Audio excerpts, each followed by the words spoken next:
In my experience, there's a humongous difference between mutual aid and charity work. And in Haiti, you see really evidence of it. There's a lot of money spent on the UN, and there's a lot of UN trucks and a lot of UN bases, and they can't pass out food tickets because in Darfur they traded sex for food for kids. And they can't do this, and they can't do that, and they can't do this, and they can't do that, and they can't do this, and this. And all of a sudden you're like, there's really not all that much they can do. They're kind of a prepared army, and the population really resents them and doesn't understand why they're there. And they keep hearing about how much money Haiti's getting, and they don't see it happening. And smaller groups that work in community, and they go to the community, what do you need? What do you need? You tell us what you need. It's not on our mandate of what you need. It's not one size fits all what your community needs. Who are the people in your community who are helping the most people? Who are the most selfless people in your community? Who know where all the elderly are? Who are taking care of these children who've been abandoned? Who are those people? And supporting those people and saying, how can we support you? How can we do this together? For us at Give Love, it's an exchange of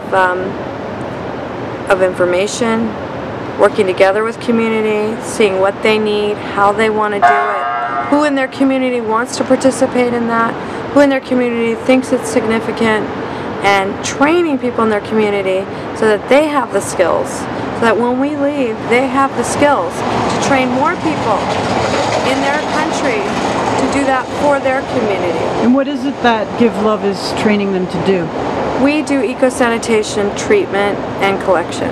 So we do thermophilic composting, which treats and composts all of the waste, which can be used to reforest Haiti and helps with Haiti is deforested and their soil structure has been compromised by the lack of nutrients in their soil at this point, and their water table's been compromised because it's not getting replenished by the root system of the trees that have been gone and sold for greed. So they also have a very low agricultural output because there's not enough nutrients in the soil, and they spend a lot of money on chemical fertilizers that they buy from the Dominican Republic.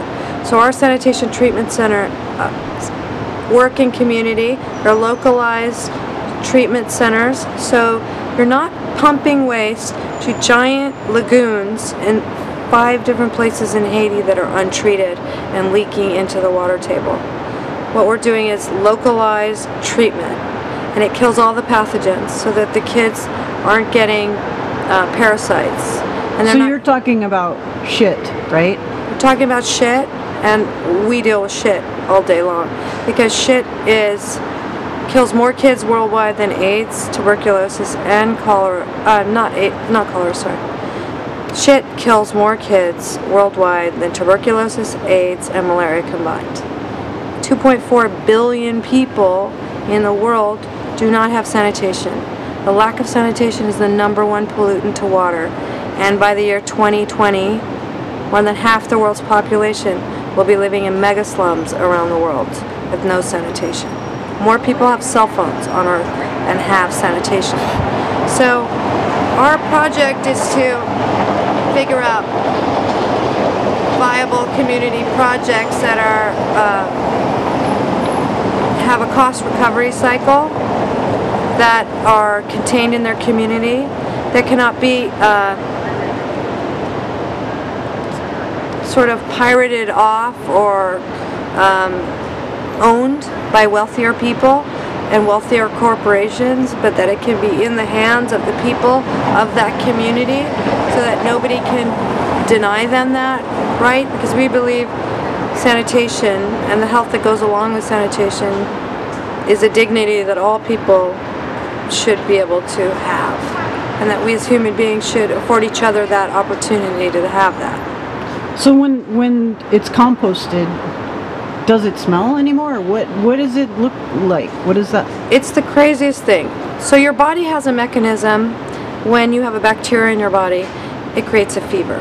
So you get a fever, like 101 degrees. Your body's trying to kill off that bacteria. The same thing happens in thermophilic composting. You have nitrogen from the waste, You have carbon from the wood chips or the sawdust that you use, and you have oxygen that gets into the spaces of the larger wood chips that you use. And the correct balance of that, along with market waste that's rotting in the markets and rats are coming around, and it's a vector for pests and disease. You incorporate all of that together in the right formula, which we teach people. We test it with thermometers, and we show them how to graph it and what to do if their levels are too low. But if you get to 120 degrees, it kills all the pathogens in 5 days. And oftentimes we get to 140 degrees, 160 degrees, and it's killing all of them in minutes.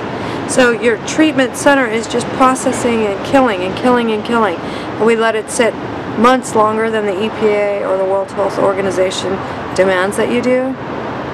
And in the end, you're ending up with compost that has no pathogens. And it doesn't smell. It doesn't smell at all. You can have a picnic next to our compost pile.